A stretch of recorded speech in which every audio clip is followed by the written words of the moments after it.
Okay, this is the Supatool 3/4 drive 20-piece socket set.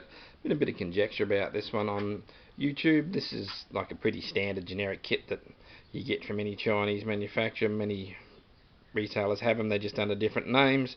They're a cheap item. Look, here in Australia I paid $175 for this from the local hardware store, which would be dearer. I mean, I see you Americans get them for like $35 to $65 on Amazon, depending on whose name's on the box.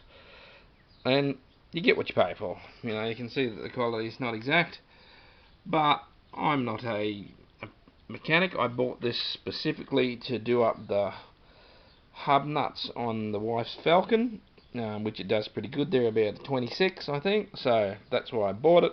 I bought a little adapter here so that I could put my 1/2-inch drive torque wrench on it, just to get it perfect.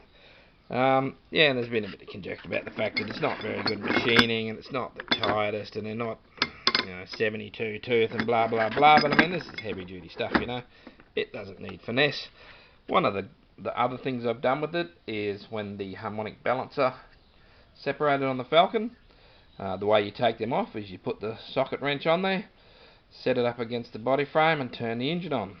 Just for a split second, just enough to break that. This thing's done it, and because the harmonic balance I bought failed after 1 year and 2 weeks, I've actually done it twice with this. Hasn't bothered to set at all. But apart from saving someone some time who had to change a toe ball, I would think that would be the total amount I've used it, which is 4 times.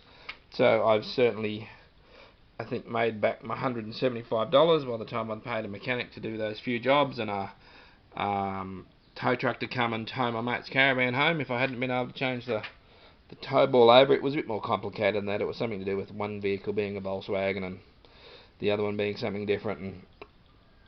But yeah, so I mean, you get what you pay for. I don't have $400 to buy a King Chrome set. This is the Supatool, which is the King Chrome cheapy brand. But as I say, I've seen identical looking sets on Amazon America for $34. So yeah, anyway, you get what you pay for. This has not let me down, but then I don't flog the guts out of it. So no worries. Thank you.